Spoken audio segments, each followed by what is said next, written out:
Welcome back. सुबह सवेरे पाकिस्तान आप देख रहे हैं और एक नजर डालेंगे टॉप स्टोरीज पर।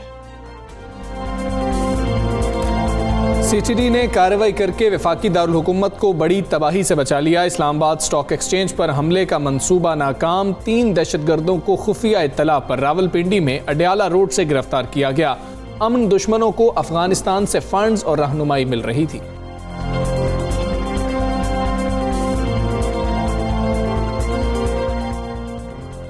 टेक्सटाइल सेक्टर तरक्की की राह पर गामजन, धड़ाधड़ बैरूनी ऑर्डर्स मिलने लगे, मगर चंद रोज के दौरान रुई की कीमतों में 250 रुपए फी मन के इजाफे के बायस टेक्सटाइल मिल्स को दरामदी ऑर्डर्स मुकम्मल करने में मुश्किलात पेश आ रही हैं।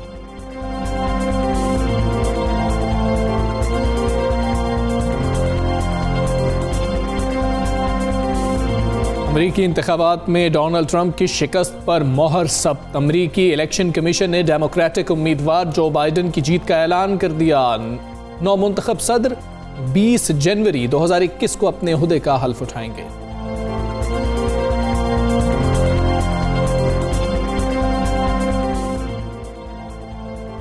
और अब मुलाकात कराएंगे शो में आज आपकी कोयटा से ताल्लुक रखने वाली 2 बासलाहियत बहनों से, जिन्होंने मुख्तसर अरसे के दौरान बैडमिंटन के खेल में कई कौमी एजाजात हासिल कर लिए और अब नजरें बैनुल अक़वामी मुकाबलों की जानिब हैं।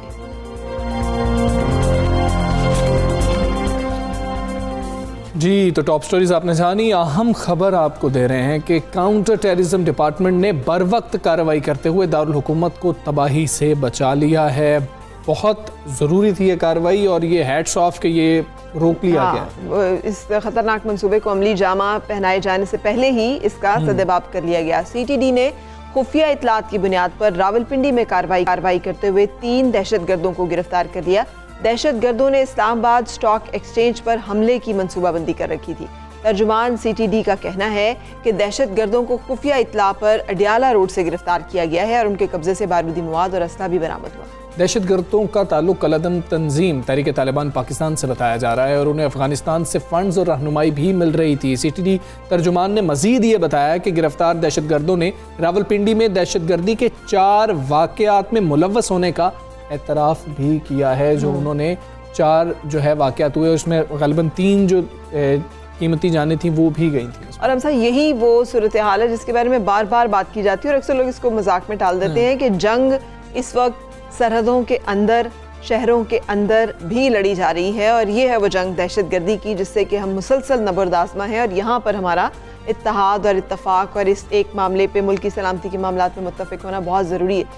ब्यूरो चीफ इस्लामाबाद हमारे साथ हैं सुहेल भट्टी साहब। सुहेल भट्टी साहब, फरमाइएगा, ये जो बरवक्त कार्रवाई की है सीटीडी ने, इस्लामाबाद को तबाही से बचाया है, इसके तफसीलात क्या हैं? जी फरा, देखिए सीटीडी की एक बड़े मौसर कारकर्दगी सामने ये गुज़श्ते चंद सालों के दौरान बिलखुसूस दहशतगर्दी के खात्मे के लिए उन्होंने बहुत मौसर तरीके से मुल्क भर के अंदर कार्रवाइयाँ की।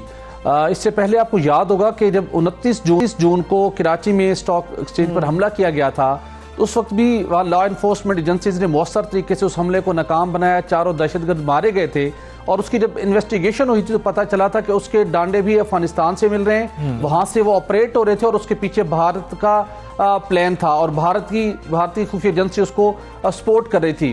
उसके बाद अब ये जो सारा मामला हुआ है इसके भी अल्टीमेटली जो दहशतगर्द पकड़े गए अडयाला रोड से सीटीडी के कामयाब ऑपरेशन के नतीजे में इसके भी सारे जो राब्ते हैं वो जो इसकी प्लानिंग थी, जो इसके वहाँ से इनको सपोर्ट हासिल थी वो अफगानिस्तान से थी और अफगानिस्तान में भारत बैठ के पाकिस्तान के खिलाफ वो कार्रवाइयाँ प्लान करता है, उन कार्रवाइयों को एग्जीक्यूट करवाता है। वजह बड़ी साफ जाहिर है। आपको याद होगा कुछ रोज़ कब पाकिस्तान ने भारत को एक्सपोज किया कि भारत किस तरीके के साथ आलमी सतह पर पाकिस्तान को नुकसान पहुंचाने के लिए मुख्तलिफ जाली कार्रवाइयों में मसरूफ़ था और उसके साथ पाकिस्तान ने अक़वाम मुत्तहिदा में 5वां डोजियर जमा करवाया जहां पर भारत के खिलाफ वो तमाम तर सबूत जमा करवाए गए जो पाकिस्तान के अंदर दहशतगर्दी और शिद्दत पसंदी के लिए भारत ने इक़दाम किए थे। तो ये उसी सिलसिले की कड़ी है। पाकिस्तान के अंदर जब अमन होगा, जैसे ही मौशी हालात बेहतर होना शुरू होते हैं तो दुश्मन मुल्क ताकतें एक्टिव हो जाती हैं। ये उसी सिलसिले की एक कड़ी है। अभी जैसे कि आपने शुरू में बताया कि पाकिस्तान की एक्सपोर्ट्स में इजाफा हो रहा है, कोरोना की मुश्किल तरीन सूरत हाल के बावजूद मुख्तलिफ सनतें दोबारा से फाल होना शुरू हुई हैं, कारोबारी सरगर्मियाँ बेहतर हो रही हैं और आलमी सतह के ऊपर भी पाकिस्तान की काविशों को रिकॉग्नाइज किया जाता है, तो ऐसे मौके के ऊपर भारत को बड़ी तकलीफ होती है। यही वजह है कि भारत फिर एक्टिव होता है। लेकिन इस तमाम तर सूरत हाल के दौरान जहाँ पर हमारे लॉ इन्फोर्समेंट एजेंसी, वो CTD हो या दीगर इंटेलिजेंस एजेंसी हो, जिनका आपस में एक मुअस्सर राब्ता होता है, वो ऐसे नेटवर्क को तोड़ने के लिए दिन रात एफर्ट्स कर रही हैं। बिल्कुल और ठीक है। मुअस्सर तरीके से वो अपने प्लान के ऊपर एग्जीक्यूट बिल्कुल करती ठीक। है। भट्टी साहब, बड़ी कामयाबी है। भट्टी साहब, ये यहाँ पर बता दीजिएगा कि इनसे कुछ नक्शे मिले जो कि स्टॉक एक्सचेंज के थे, दीगर मवाद भी मिला क्या? जो इनका पूरा सेटअप है यहाँ पर, पूरा एक नेटवर्क है, उसके बारे में पता लगाने में कितनी आसानी होगी इस कार्रवाई के बाद? पेशावर के अंदर भी हमने देखा कि वहाँ पर भी दहशतगर्दों को गिरफ्तार कर लिया गया और वो भी जो कार्रवाई करने जा रहे थे उसको भी नाकाम बना दिया गया है। 4 वाक़यात में ये मुलव्वस रहे हैं, उन वाक़यात के हवाले से भी हमें बताइएगा। जी बिल्कुल, इंटेलिजेंस ज़राए ने इनका जो नेटवर्क है उसको काफ़ी अरसे से उसके ऊपर वो अंडर ऑब्जर्वेशन थे। इनको कामयाब ऑपरेशन के ज़रिए से गिरफ्तार किया गया है और जहाँ जहाँ पे इनकी बाकी कनेक्टिविटी थी पाकिस्तान के दीगर कुछ शहरों में, सरहदी इलाकों में, वहाँ पर भी रिपोर्ट्स जो मिली हैं उसके मुताबिक आने वाले दिनों में कार्रवाई की जाएंगी। वो अंडर ऑब्जर्वेशन है। लेकिन जो इंपॉर्टेंट था, जो फौरी तौर के ऊपर इन्होंने दहशतगर्दी का जो प्लान तैयार किया था उसको नाकाम बनाया गया, जो बिलखसूस इस्लामाबाद स्टॉक एक्सचेंज पर हमले की सूरत में सामने आना था। वजह उसकी यही है, जैसा कि मैंने आपको कहा कि पहले आपको याद होगा माजी के अंदर जब दहशतगर्दी की कार्रवाइयां थी वो लॉ इन्फोर्समेंट एजेंसीज को टारगेट किया जाता था, उस सिलसिले को रोका गया। अब पाकिस्तान के जहां पर जो पाकिस्तान की इकोनॉमिक और तिजारती जो सिंबल हैं उनको हिट करने की कोशिश की जा रही है कि सरमायाकारों का एतमाद को शेक किया जाए कि पाकिस्तान के अंदर जो साजगार कारोबारी माहौल नहीं है। तो ये कामयाब ऑपरेशन था और इसके साथ रावलपिंडी के अंदर जो दीगर इन्होंने 4 कार्रवाइयां की थी उसके मास्टरमाइंड और भी यही थे, उसके अंदर भी यही मुलव्विस थे। तो एक वो पूरा नेटवर्क पकड़ा गया है जो पाकिस्तान में भी ऑपरेट करता था और अफगानिस्तान तक इनकी रसाई थी। तो आने वाले दिनों में यकीनी तौर के ऊपर पहले भी अफगानिस्तान हुकूमत से पाकिस्तान ऐसे अनासिर की सरकोबी के लिए राब्ता करता है और अभी मेरे ख्याल में यकीनी तौर के ऊपर उनसे राब्ता किया जाएगा कि अफगानिस्तान में जहाँ से इन्हें सपोर्ट हासिल होती है, जहाँ से इनको फंड्स मिलते हैं, जहाँ इनको ट्रेंड करके ये मनसूबा इनके हवाले किया जाता है, उसको रोकने की भी अशद जरूरत है। इसके साथ साथ वफाकी हुकूमत भी एक बड़े मौसर जी सोहेल भट्टी साहब 18 काउंसिल खाने इंडिया ने जो वहाँ पे बनाए हुए हैं वो जाहिर है कुछ तो काम करते होंगे। ये फरमा दीजिएगा कि ये जो लोग हैं इनकी शहरियत के बारे में मालूम हुआ, क्या ये पाकिस्तानी शहरी हैं? जैसे आपने जिक्र किया कराची स्टॉक एक्सचेंज का, तो उनके दहशतगर्द जो उनके हमलावर जो थे उनका तो जाके सिलसिला कलअदम तंजीम से मिला था। इनका भी किसी कलअदम तंजीम से ताल्लुक है? ये कौन लोग हैं? ये क्यों मतलब इस दर्जे रियासत के खिलाफ और मुल्क के खिलाफ दुश्मनी पे आमादा हैं, दुश्मन के हाथों में खेल रहे हैं, या ये खुद जो है पाकिस्तान के नेशनल बने हुए हैं, है नहीं? जी बिल्कुल, ये कलअदम तंजीम से इनका ताल्लुक है। इनमें पाकिस्तानी भी हैं, इसमें गैर मुल्की भी हैं जिनका ताल्लुक अफगानिस्तान से है। और आपको पता है कि गुज़श्ता कई सालों से भारत इसी स्ट्रेटजी को यूज़ करता है कि अफगान नेशनल को या अफगानिस्तान फ्रीक्वेंट आने जाने वाले पाकिस्तानियों को वर्गलाया जाता है और उनके ज़रिए से फिर वो अपने मज़मूम मकासद हासिल करते हैं। जो 29 जून को कराची स्टॉक एक्सचेंज पर हमला हुआ था, वहाँ पर भी जो लोग हमलावर थे वो अफगानिस्तान से आए थे, ट्रेनिंग उनकी वहीं पर हुई थी, लेकिन वो पाकिस्तानी थे। तो कुछ ऐसे अनासिर हैं जिनको वर्गला कर पाकिस्तान के खिलाफ उकसाया जाता है, उन्हें तैयार किया जाता है दहशतगर्दी की कार्रवाइयों के लिए। तो मैं यही बता रहा था कि वफाकी हुकूमत एक कमीशन कायम करने जा रही है, बिलखसूस उसकी वफाकी कैबिनेट से उसकी मंजूरी हासिल कर ली गई है, जिसका बुनियादी मकसद ही यही है कि दहशतगर्दी और शिद्दत पसंदी से रोकने के लिए ऐसे अनासिर जिनकी सोचों को गुमराह किया गया है, उनकी साइकोलॉजिकली जब उनको अरेस्ट किया जाए, उनके नेटवर्क तक पहुंचा जाए, तो उनकी नफ्सियाती तौर के ऊपर उनकी बहाली की जाए, उन्हें टेक्निकल ट्रेनिंग दी जाए और वो लोग जो दुश्मन अनासिर के हाथों में खेल रहे हैं उन्हें रोका जाए। तो वफाकी हुकूमत इस कमीशन से मुतल्लिक हतमी फैसला कर चुकी है। आने वाले चंद दिनों में वजारत दाखिला उसका बाज़ाब्ता तौर के ऊपर अनाउंसमेंट करेगी, जिसका मकसद यही है कि ऐसे पाकिस्तानी जो ऐसे ताकतों के हाथों में खेल रहे हैं उन्हें राह रास्त पर लाया जाए, जो गिरफ्तार किए गए हैं उनकी ट्रेनिंग की जाए, उनकी बहाली की जाए और उन्हें एक मुअस्सर शहरी बनाया जाए। बिल्कुल ठीक है भट्टी साहब, काउंटर टेररिज्म डिपार्टमेंट की बरवक्त कार्रवाई है, काबिले तारीफ हैं और काबिले फ़ख्र हैं वो लोग जिन्होंने ये कार्रवाई की है और पाकिस्तान को एक बड़ी तबाही से बचाया। आप हमारे साथ मौजूद हैं तो इसी का फ़ायदा उठाते हुए आपसे एक और ख़बर जान लेते हैं कि भट्टी साहब, PIA ने फैसला कर लिया है कि अब जापान की जो परवाज़ें हैं उनको बंद कर दिया जाएगा। इस हवाले से आपके पास क्या खबर है, ये फैसला क्यों किया गया है PIA की जानिब से, और ये भी साथ हमें बता दीजिएगा कि वहाँ पर जो जापान में मुकीम पाकिस्तानी हैं वो कितने जो हैं इस खबर के बाद परेशान हैं। हमजा देखिए, माजी की गलत पॉलिसियों और फैसला साजी की वजह से PIA इस वक्त अरबों रुपए नुकसान से दुचार है और नई इंतजामिया उसका खसारा कम करके उसको मुनाफा बख्श बनाने के लिए कोशिशें कर रही है और वो हर उस इकदाम को मजबूरन उठाना पड़ा है जहां से उनका नुकसान कम हो सके। जापान के अंदर 10 से 15 हज़ार पाकिस्तानी मुकीम हैं, बहुत फ्रिक्वेंटली पाकिस्तान आते हैं। PIA की इससे पहले हफ्ते के अंदर 2 फ्लाइट्स थी वाया बीजिंग, लेकिन जो PIA का खसारा था उसको कम करने के लिए और बिलखसूस कोरोना की वजह से इंटरनेशनल फ्लाइट ऑपरेशन बुरी तरह से मुतासिर हुआ और IATA की रिपोर्ट के मुताबिक 2023 के बाद जो प्री कोरोना जो फ्लाइट्स का जो मुसाफरों की जो परसेंटेज थी वो बहाल हो सकेगी, जिसकी वजह से मजबूरन PIA को ये इकदाम उठाना पड़ा कि उनको जापान का टोक्यो की जो फ्लाइट्स थी बंद कर दी गई। लेकिन मामला ये है, prime minister Imran Khan tourism को बहुत प्रमोट कर रहे हैं, जापान से बहुत ज़्यादा सयाह आते थे, पाकिस्तानी भी बहुत ज़्यादा आते हैं। अब उनके पास कोई ऑप्शन नहीं है पाकिस्तानी फ्लाइट्स का, उनको गैर मुल्की फ्लाइट्स का सहारा लेना पड़ता है। उसका किराया बहुत ज़्यादा है, 32 घंटे की फ़्लाइट होती है और बहुत मुश्किलात का उन्हें सामना करना पड़ता है। टोक्यो से बहुत से पाकिस्तानियों ने हमें ईमेल्स की, कॉल्स की। उनका ये प्राइम मिनिस्टर इमरान खान साहब से ये दरख्वास्त है कि भले हफ्ते में एक सही या 15 दिन में कोई एक ऐसी फ़्लाइट का बंदोबस्त ज़रूर किया जाए जिससे जापान में मुकीम पाकिस्तानी और पाकिस्तान में मुकीम पाकिस्तानी जो है वो जापान जा सके, जापान के लोग यहाँ पर आ सके कारोबार के पर्पस के लिए भी और सेहत के मकसद के लिए भी, और ताकि उन्हें जो इस वक्त बहुत ज़्यादा मुश्किलात हैं, अगर वहाँ पर किसी पाकिस्तानी की डेथ हो जाती है तो वो डेड बॉडी इतना मुश्किल हो जाता है उसको पाकिस्तान आना, चूँकि गैर मुल्की फ्लाइट जो ऑपरेशन है वो 10 से 15 लाख रुपए मुतालबा करते हैं। PIA की जानिब से पाकिस्तानियों के लिए ये सर्विस फ्री थी, तो उन्होंने वज़ीर-ए-आज़म से ये अपील की है कि PIA का खसारा और मुश्किलात अपनी जगह के ऊपर हैं, लेकिन हफ्ते में 1 या 15 दिन के अंदर एक फ़्लाइट का ऐसा बंदोबस्त वाया बीजिंग ज़रूर होना चाहिए जिससे पाकिस्तान और टोक्यो जापान के मबैन दोनों तरफ के पाकिस्तानी और जापान के शहरी पाकिस्तान कारोबारी पर्पज़ के लिए भी आसानी आ सके और पाकिस्तान में सेहत को फ़रोग़ के लिए जो इमरान खान साहब ने कोशिश की है आने वाले दिनों में उनको भी धचका ना पहुँचे। बिल्कुल ठीक है। ब्यूरो चीफ इस्लामाबाद सुहेल इकबाल भट्टी साहब हमारे साथ मौजूद थे। भट्टी साहब, बहुत शुक्रिया, आप सब सवेरे पाकिस्तान का हिस्सा बने।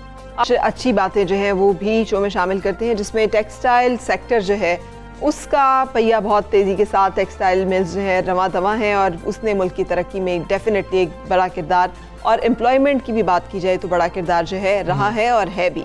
लेकिन इस वक्त एक्सपोर्टर्स जो हैं जिन्हें धड़ाधड़ बैरूनी ऑर्डर्स मिल रहे हैं एक नए मसले को फेस कर रहे हैं, और वो ये है कि एक्सपोर्टर्स को बैरूनी ऑर्डर्स पूरे करने में शदीद मुश्किलात का सामना है। और मसला ये हुआ है कि रुई की कीमतों में एक माह बाद दोबारा तेज़ी का रुझान देखने को मिल रहा है। गुज़श्ता चंद दिनों में रुई की कीमतें 250 रुपये इजाफे के साथ 9,750 रुपये फ़ी मन तक पहुँच गई। और अमरीका और यूरोपीय ममालिक के बाद चीन की जानिब से भी टेक्सटाइल प्रोडक्ट्स के रिकॉर्ड बरामदी ऑर्डर्स मिले हैं, लेकिन अब मुश्किलात का सामना है कि जो रुई महंगी हो गई है। हाँ, और तलब बढ़ने पर रुई की कीमतों में इजाफा जो है जिसकी वजह से नहीं उतनी मकदार में मिल पा रही। चीन की जानिब से सूती धागे के बाद फैब्रिक्स भी बड़ी तादाद में पाकिस्तान से दरामद की जा रही हैं। बरतानिया की जानिब से भी इसी तरह से 2023 तक ड्यूटी फ्री टेक्सटाइल बरामदात की इजाज़त भी रुई की कीमतों में इजाफे की एक बड़ी वजह है। तो ये तमाम मामला जो हैं इसके हवाले से गुफ्तगू करेंगे। हमारे साथ chairman cotton engineer forum Ehsanul हक मौजूद हैं। एहसानुल हक साहब, गुड मॉर्निंग, अस्सलाम वालेकुम। फरमाइएगा, जब मुल्क में रुई की किल्लत है तो दरामदी ऑर्डर्स कैसे पूरे किए जाएंगे, क्या इस हवाले से कोई हल निकाला गया है? जी, मेरा ख्याल है इस वक्त टेक्सटाइल मिल्स के लिए जो है वो रुई की प्राइस जो है वो इतना मेजर फैक्टर या इशू नहीं है। इस वक्त उनके लिए मेजर फैक्टर है कि क्वालिटी लिंट की या क्वालिटी रुई की जो अवेलेबिलिटी है वो इशू बना हुआ है। आपके इल्म में होगा कि पिछले कुछ 1 डेकेड से पाकिस्तान में जो कॉटन की जगह गन्ने की काश्त को रिवाज दिया गया है, तो उससे जो हमारा एनवायरमेंटल चेंजेस आई हैं और उसकी वजह से हमारे जहाँ गन्ने की काश्त बहुत ज़्यादा होने से कॉटन का एरिया कम हो गया, तो उससे कॉटन के जो हमारी क्वालिटी वो बहुत ज़्यादा डैमेज हुई है। इन्वायरमेंटल इश्यूज की वजह से जो हमारी कॉटन की लेंथ थी, जो उसकी स्ट्रेंथ थी, वो बहुत ज़्यादा डैमेज हुई है। तो इस वक्त पाकिस्तानी टेक्सटाइल मिल्स को प्राइस का इतना इशू नहीं है, जो अच्छी म्यार की रुई है उसकी जो अवेलेबिलिटी है वो बहुत महदूद है इस वक्त पाकिस्तान में।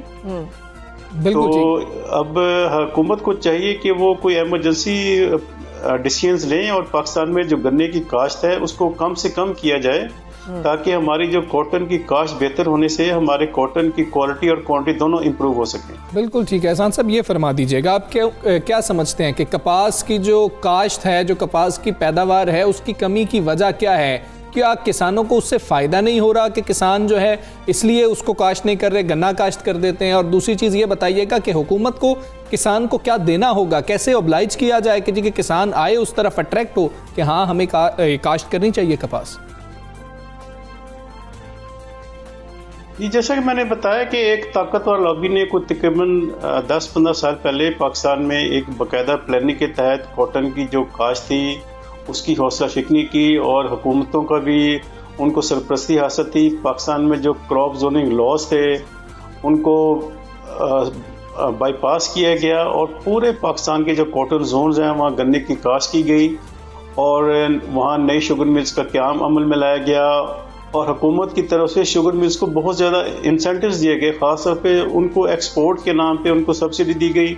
जैसे कि आपके इल्म में इस वक्त भी हमारे मुल्क में एक बहुत बड़ा स्कैम आपके सामने आया है कि बेजा सब्सिडीज़ दी गई शुगर इंडस्ट्रीज़ को, और कॉटन को बहुत ज़्यादा जो इसकी हौसला शिकनी की गई, और काश्तकारों को भी वो इंसेंटिव्स नहीं दिए गए कॉटन के काश्तकारों को, जो गन्ने के काश्तकारों को हुकूमत पंजाब ने ख़ास तौर पर इस साल भी कोई गन्ने के काश्तकारों के लिए 3 बिलियन रुपीज़ के फंड्स फिक्स किए हैं जो गन्ने के काश्तकार को दिए जाएंगे। सही। तो मेरी ये इमरान खान साहब से ये अपील है कि पाकिस्तान की इकॉनमी को बेहतर बनाने के लिए पाकिस्तान में जो क्रॉप जोनिंग लॉज हैं उन पे फुल्ली अमल किया जाए, और जो कॉटन जोन है वहाँ गन्ने की काश्त पे फ़ौरन बैन लगाया जाए।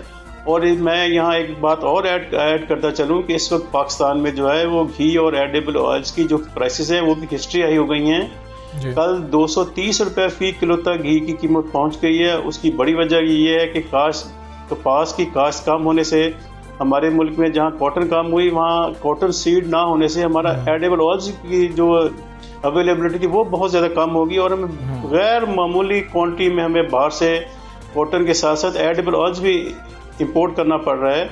तो मेरी प्राइम मिनिस्टर इमरान खान से अपील है कि वो क्रॉप जोनिंग लॉज जो हैं उन पे अमल करवाएं। और मैं यहाँ ये बात ऐड करना चाहूँगा कि पिछले 2-3 हफ्ते पहले प्राइम मिनिस्टर ने जो फर्टिलाइज़र पे सब्सिडी दी थी उसका मैकेनिज्म बड़ा अजीब व गरीब है। वो टोकन सिस्टम के जरिए वो सब्सिडी दी जा रही है जो काश्तकार लेने से मुकम्मल महरूम है। तो प्राइम मिनिस्टर साहब से ये भी अपील है कि जो फर्टिलाइजर पे सब्सिडी है उसका मैकेनिज्म ऐसे किया जाए कि वो डायरेक्ट काश्तकार उसे इस्तेफादा हासिल कर सके। अच्छा, ये बता दीजिएगा कि ये सब कुछ जब हो रहा था तब भी किसी ने आवाज़ नहीं उठाई क्या?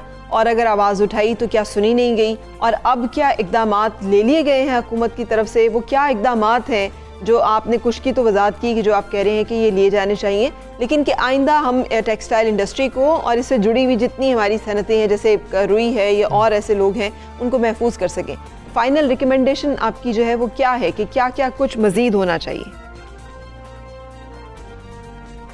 जी, आवाज़ें तो मैंने बताया कि कुछ लोगों ने उठाई जो कॉटन स्टेक होल्डर्स थे, लेकिन जो शुगर लॉबी की जो आवाज़ें थी वो इतनी लाउडर थी कि जो कॉटन लॉबी की जो आवाज़ें थी उसमें दब गई। और ख़ास तौर पे जब किसी लॉबी को हुकूमती सरपरस्ती हासिल हो तो मेरा ख्याल बड़ा मुश्किल होता है, जो आवाज़ कम हो उसकी सर्वाइवल बहुत मुश्किल होती है। जैसे मैंने पहले कहा कि प्राइम मिनिस्टर साहब को चाहिए कि ये पाकिस्तान बहुत लकी है कि तकरीबन 30 साल बाद जो पाकिस्तानी टेक्सटाइल इंडस्ट्री है वो फुली फंक्शनल हुई है। और इस वक्त मैं ये भी बताता चलूँ कि टेक्सटाइल मिल्स में एक्सटेंशन भी हो रही है, उनकी पैदावार सलाहियत में भी इजाफा किया जा रहा है, और इंशाल्लाह आइंदा जो 3-4 साल होंगे उसमें पाकिस्तानी टेक्सटाइल इंडस्ट्री का फ्यूचर जो बहुत ब्राइट है। प्राइम मिनिस्टर साहब को चाहिए कि अंदरूनी मुल्क कॉटन की अवेलेबिलिटी के लिए जो क्रॉप जोनिंग लॉज हैं उन पर सख्ती से अमल दरामद करवाएं, और मैं यहाँ ये बात भी आपको बताना चाहूँगा कि ये जो ताकतवर शुगर लॉबी है, इसने अब सर्टिफाइड सीड की जानिब भी अपने कदम बढ़ाने शुरू कर दिए हैं और कुछ लॉबी से मिलके ऐसे कवानीन ये लोग तब्दील करना चाह रहे हैं कि जिससे जो सर्टिफाइड सीड है उसकी जो सेल है वो उन जो एक ख़ास किस्म की सीड कंपनीज है उनको ये एग्जाम करार देना चाह रहे हैं। मेरी प्राइम मिनिस्टर से ये भी अपील है कि जो सर्टिफाइड सीड से मुतल्लिक हमारे जो लॉज हैं वो फेडरल गवर्नमेंट के पास ही रहने चाहिए और एज सच जैसे इस वक्त वो उन पे अमल हो रहे वैसे होना चाहिए। ये ताकतवर लॉबी चाह रही है कि जो फेडरल गवर्नमेंट के जो राइट्स हैं वो प्रोविंशियल गवर्नमेंट्स को दिए जाएं सर्टिफाइड सीड के हवाले से। तो मैं प्राइम मिनिस्टर साहब से ये भी अपील करना चाहूँगा कि कॉटन की कास्ट बेहतर बनाने के साथ साथ जो सर्टिफाइड सीड्स के पाकिस्तान में लॉज हैं उन पे अमल दरामद एज सच रहना चाहिए ताकि ये लॉबी जो है ये अपने मकासद हासिल ना कर सके। बिल्कुल ठीक है। चेयरमैन कॉटन शुक्रिया। चिनर्स फोरम एहसानुल हक साहब, बहुत शुक्रिया, आप सुबह सवेरे पाकिस्तान से बने। और ये हमारे लिए अफसोसनाक बात है कि कॉटन के हवाले से हमें ये बात करनी पड़ रही है कि या तो कमी है या क्वालिटी वो मौजूद नहीं है, किसान वो लगा नहीं रहे हैं, ये अफसोसनाक बात। और उसमें बहुत बड़ी वजह जो आखिर में इन्होंने जिक्र किया ना, बीज, क्वालिटी बीज, हमारी ये जो पूरी कपास की फसल ही तबाह हो गई, उसकी वजह ये है कि ऐसे बीज मंगवाए गए जो इस मौसम के साथ, इस ज़मीन के साथ, इन खादों के साथ जो है कंपैटिबल नहीं थे, जिसके नतीजे में जो फसल हुई उस पर फिर हमला भी ज़्यादा होता है मुख्तलिफ जिसे कहना चाहिए कीड़ों मकोड़ों का, और उसके लिए फिर ज़्यादा स्प्रे और उसकी कॉस्ट इतनी बढ़ गई कि किसान जो है वो इस तमाम प्रोसेस में कहीं दब के रह गया। हमजा अगर बाहर ट्रैवल करें ना, आप यकीन करें कि आप बीज नहीं लेके जा सकते, कोई भी बीज ना, अब आप सोचें कि आप कोई पौधा लेके जा सकते हैं यहाँ से, या कोई बीज ले जाएंगे, वो नहीं जाने देते, इसलिए कि वहाँ पर उन्होंने कंट्रोल इस तरह का रखा हुआ है कि दे वांट कि उनका एक, उन्हें मालूम है कि इस तरह की जो चीज़ें हैं वो किसी भी क्रॉस पॉलिनेशंस के ज़रिए से फसलों को या उनकी जो इकोलॉजी है उसको मुतासर कर सकती हैं। मगर हमारे यहाँ पर बदकिस्मती से चूँकि इस बारे में सेंसिटिविटी मौजूद नहीं है, एजुकेशन नहीं है और फिर लॉस भी नहीं। और हमने फिर क्या क्या चीज़ें मंगवाई और उसके बाद अमेरिकन सुंडी आई और उसके बाद किसानों के साथ क्या हुआ, ये जंगली शहतूत एक छोटी सी मिसाल है ना कि वो मलबरी के दरख्त जो हैं वो गैर ज़रूरी बोहतात, और फिर इस्लामाबाद में जिस तरह से उसकी वजह से सांस का मसला, फिर हमारे यहाँ पे देखें ऐसे मसले आगे, हमारी टालियाँ कहाँ गई, वो टाली दे थल्ले बैठ के आज आप ढूंढते रहे कि आपको वाकई ढूंढना पड़ता है कि टाली दे थल्ले बैठना है आपने, तो कहाँ से ढूंढेंगे आप, है ही नहीं, रह ही नहीं गई ज़मीन में। इस तरह के वायरसेस, इस तरह की बीमारियां आ गई जिसकी वजह से हमारी जो इंडिजिनस क्रॉप्स और इंडिजिनस हमारे जो प्लांट्स हैं वो मुतासर हो गए, और उसकी वजह से हमारी पूरी इकोलॉजी जो है वो चेंज हो रही है। नतीजा मौसम की तब्दीलियाँ भी हैं और फिर ज़राई मुल्क होते हुए ऐसी हमें शॉर्टेज का सामना करना पड़ता है। आगे बढ़ेंगे और आपको बताएंगे कि 16 दिसंबर से पेट्रोलियम मसनूआत 7 रुपए फ़ी लीटर तक महंगी करने की फुल तैयारी कर ली गई है, कमर कस ली गई है। हाँ, ओगरा ने कीमतों में इजाफे की समरी हुकूमत को भिजवा दी है। हाई स्पीड डीजल 7 रुपए फ़ी लीटर महंगा करने की तजवीज़ है। पेट्रोल की कीमत में 5 रुपए फ़ी लीटर इजाफे की तजवीज़ है।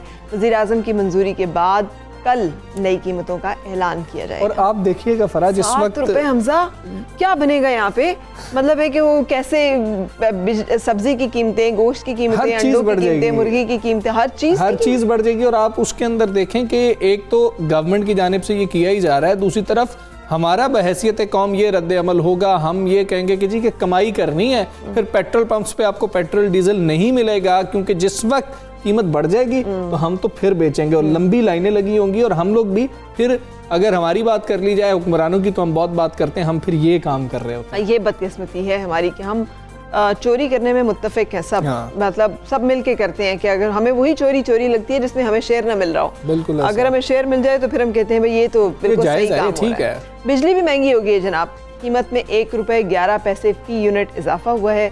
इस फैसले से सार्फिन पर 12 अरब रुपए से जायद का बोझ पड़ेगा, और नेपरा के मुताबिक सितंबर की फ्यूल प्राइस एडजस्टमेंट कीमत में इजाफा किया गया। और सार्फिन से इजाफी वसूली दिसंबर के बिलों में की जा रही है, और फैसले का इतलाक के इलेक्ट्रिक सार्फिन पर नहीं होगा, बाकी जो है पाकिस्तान पर यह इतलाक होगा। बाकियों ने क्या नुकसान किया है कि बाकी जो है वो उनके बिलों में इजाफा होता चला जाए। प्राइवेट एक कंपनी है उसको वो एक अलग मामला है, लेकिन बात फ़र्क यहाँ पर यही है कि वज़ीर-ए-आज़म कई बार नोटिस ले चुके हैं, इतने नोटिस उन्होंने महंगाई के ऊपर लिए हैं, फिर भी महंगाई जो है वो मुसलसल हो रही है। और हुकूमत बार बार बात करती है अपोजिशन से तो ही नहीं, हमें तो ख़तरा किस चीज़ से है, महंगाई से है। अभी आप देखिएगा जिस तरह हम बात कर रहे हैं हर चीज़ जो है कि पेट्रोल बढ़ने से, डीजल बढ़ने से महंगी हो जाएगी। तो ये कुछ सूरत हाल है जो कि आइंदा आने वाले दिनों में मुश्किलात में इजाफे का पेश ख़ैमा है। ज़ाहिर है जब इन चीज़ों की कीमतों में इजाफा होगा और उसके साथ साथ जैसे रेस्टोरेंट इंडस्ट्री या इंडस्ट्रीज श्रिंक कर रही हैं, लोगों के पास नौकरियां नहीं हैं, जहां नौकरियां हैं वहाँ पे कट्स लग रहे हैं कि मुलाजमतें कम हो रही हैं, आमदनी कम हो रही है कोविड की वजह से तो भी। फिर यकीनी तौर पर कोविड की वजह से और फिर उसके साथ अखराजात अगर बढ़ेंगे तो यकीनी तौर पर ये सूरत हाल कोई खुशाइंद नहीं है। एक ब्रेक ले लेते हैं, ब्रेक के बाद फिर मुलाकात होगी। Stay with us.